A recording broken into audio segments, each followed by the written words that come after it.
Welcome back to the Garden with Joe and Holly radio show. Hey, it's time for your garden questions and our garden answers. You want to partake in that activity, you can send us an email to gardentalkradio@gmail.com. That's gardentalkradio@gmail.com. Or you can jam your fingers in your mobile device and dial us up toll-free, coast-to-coast at 1-800-927-SHOW. That's 1-800-927-7469. You can find all that information at our parent website, thewisconsinvegetablegardener.com. Holly, let's see what we can get through to the top of the hour. Okay, so the first question is from a Facebook user. This is a very new interest for me. I'm looking to do more small garden. Do I have to start inside now, or can I buy ready-to-plant vegetables? Looking to grow tomatoes, peppers, cucumbers, jalapenos, and potatoes. I'm in Pasadena, Maryland, if that matters. So you don't have to start inside, especially if you don't want to at this point. You can buy the starts for tomatoes, peppers, jalapenos, but then potatoes, you probably want to buy the seed potatoes, and then cucumbers you can just direct sow. Right. And there's nothing wrong. Either way is acceptable. There's nothing wrong with purchasing, especially those who have a maybe a small, 5 or 6 container garden on their porch, patio, or deck. They just go and invest $15, $30 for some plant starts, plant them, and they have what they call, I guess it's called a kitchen garden. That's what they call it in the UK area. Yeah, it's a kitchen garden. Yeah, and where you just walk out, pick a few things, and go. Now, others, such as us, who plant 30, 50, 80 tomatoes, we start ours, and as well as the peppers, because that is, let's say a general pepper plant is $6, and I'm way underestimating that. You times that by 20 or 30, that number gets quite expensive. So the investment in starting it inside can greatly pay for itself. Plus the amount of varieties in which you have available whenever you purchase seeds versus purchase just the plants. Because a garden center may have 3 to 8 different varieties of peppers when there's like 60 to 70 different ones that you could purchase just on the in mild and hot levels. And tomatoes are the same way, 20 varieties versus several hundred in which you could purchase from totally tomatoes. So there you go. Right. What's our next question here? So I'm looking to start asparagus. I know I will be moving in the next 3 to 4 years. Would it be suitable in a container or get in the ground at my next place? You don't want to do that in the container. You want to establish the asparagus in the ground because it does take 3 to 4 years, 2 to 4 years to just get something you can to just get something harvestable. Yeah. So I mean, we started some asparagus in 2020. Mm-hmm. Was it 2020? Yes. Yeah, and it's just now like getting right to something. You need a little area. The roots are like a spider. You have to spread them out in order to plant it. And there's 1-year crowns and there's 2-year crowns. Now some people will try to start it from seed, which can be done, but if you can buy the 2-year crown, you're already about halfway to time to harvest. These plants, asparagus, can, once established in an area, can sustain repetitive yearly production for 20 to 50 years in one location. And they'll continue to divide a little bit. They're not going to spread wild flowers or anything like that. But if you're putting it in a container, you're inhibiting the production and stunting it to where it may not come out or it may die because of the conditions in which you're preventing it from growing. So as much as you want to do it, invest in something else in which you can get a tomato that'll produce 10, 12, 20 pounds of tomatoes, cucumbers. Wait until you have your final destination, your forever home, I guess is what you call it, in order to invest in these long-term perennials, raspberries, pear trees, peach trees, apple trees, asparagus, where you can establish an environment in which you're there forever and they're going to outlive you anyway, so you might as well put them in and get what you can out of them while you're still around. Absolutely.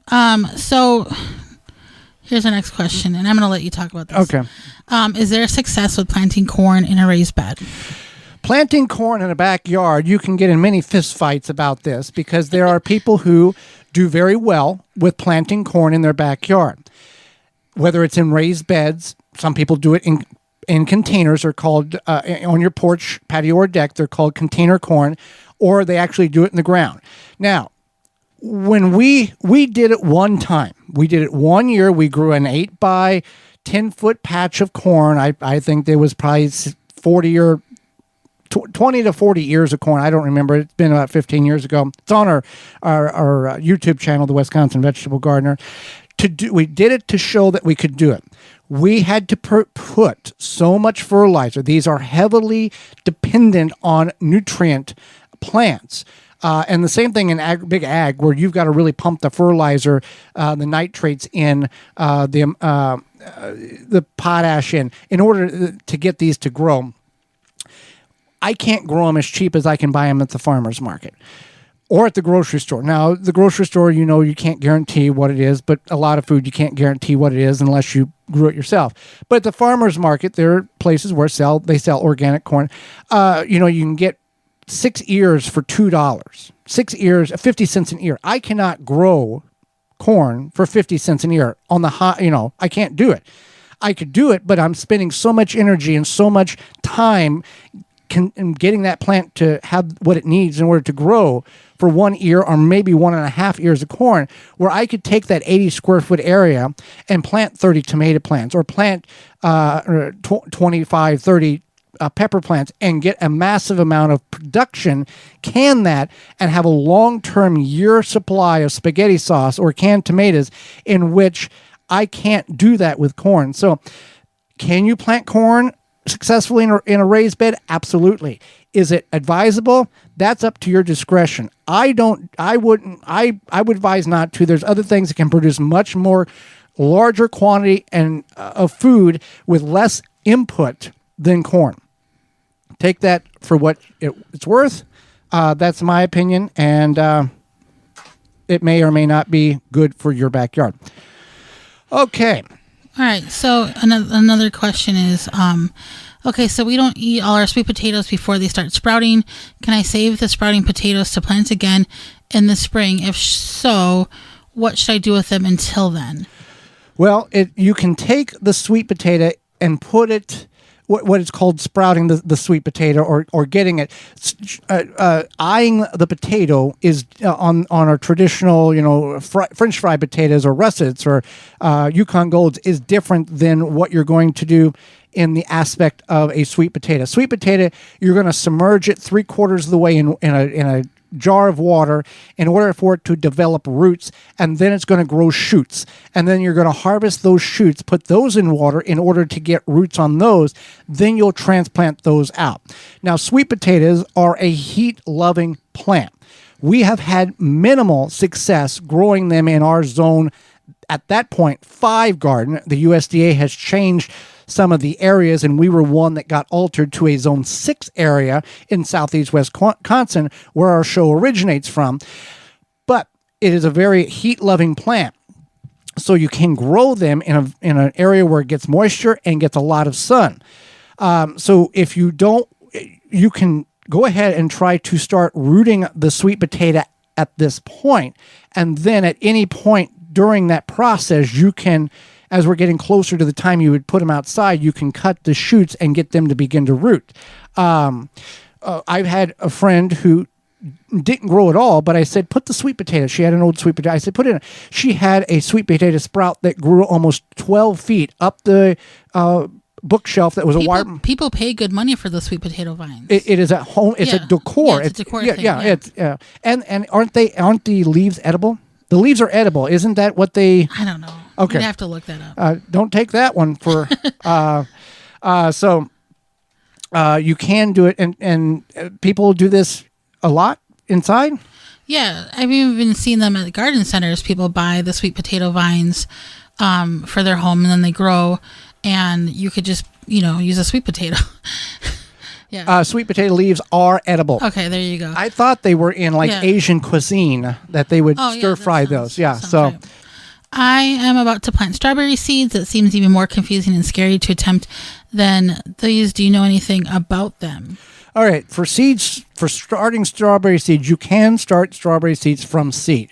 Now, getting the bare root plants is a better option if you want a quicker harvest, because the seeds, you want to sprinkle them over some soil and just dust them with a little potting soil in a seed tray, cover them with soil, and moist them basically with a mister. You don't want to really intensify any water, large quantities, because you're going to blow the seeds all over the place. Bright, warm location once the seeds emerge with a few leaves, and you can transplant them into their own individual pots. Now, on that aspect, if you wanted to start, let's say 2 seeds per pot or 2 seeds per cell, and then wean off one or cut one back, the weaker of the two, you can do that. Eventually, you can transplant them outside after danger of frost and the plant is over and the plants have been conditioned or hardened off.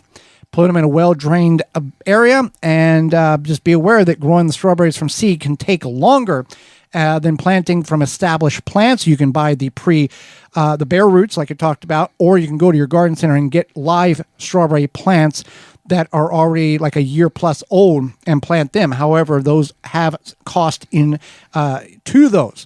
And there's everbearing as well as a June bearing. Everbearing will put on kind of berries throughout the year. June bearing will put their heaviest production on in June, hence the name. And you can go that. We had a strawberry bed. We had a very successful one for like 5 years. They last about 6 years. Yeah, 6 years. You want a pH about 5.3 too. And we kind of just let them go wild. But it was good. Since they were June bearing, they shot off the daughter plants. Right. And so the June bearing ones shoot off the daughter plants, and the everbearing ones don't. But they shut off the daughter plants, and then we would just have more berries. And that patch was, I think, 20 feet wide by like 15 feet long. I don't know how many plants. We ended up getting 15 pounds off of it one year. Yeah, I think we really cashed in well on those. Yeah. So yeah. I have mushrooms in my seed starting mix. Holly, what do I do? Well, first of all, don't eat them, and don't let any children or pets eat them either. But it's not a bad thing. It just basically means that your soil got really good stuff. Is very healthy, and it's got good stuff in it. So if it concerns you, you can remove them, toss them, put them in your compost, or you can just leave them. Yeah. I would just leave them, knock them off, whatever. But again, just don't eat them, or don't let anybody else in your household ingest them. Same thing with mushrooms in your garden. You can potentially, there's 2 things that could be going on with that. One, you could have a low-lying area where the moisture is concentrating, and that's where the fungi is developing and you're getting mushrooms, or you have really good soil. Both are good. One, one's maybe a little low, but mushrooms are always a good thing. And if people have mushrooms in their yard and you're concerned with that, remember, mushrooms are not a longevity. They're not like tomato plants where they're going to grow for 90 days. Typically, it's they come up, they grow, they decompose, and they're done like in 72 hours in most aspects. So you can always just take the rake and knock them down if you're concerned of something going to try to consume them, or you don't like the aesthetics of what they look like in the yard. In the garden, they're going to feed the soil. They're going to compost and break down. So it's a very, very good thing to have mushrooms in your potting soil mix or your raised bed mix. And if you're doing straw bale gardening, mushrooms are a key aspect of the conditioning process in most situations. Well, if you've got a question, certainly send it over. We will get to it next week on the program, gardentalkradio@gmail.com. You can give us a call 24/7, 365 at 1-800-927-SHOW.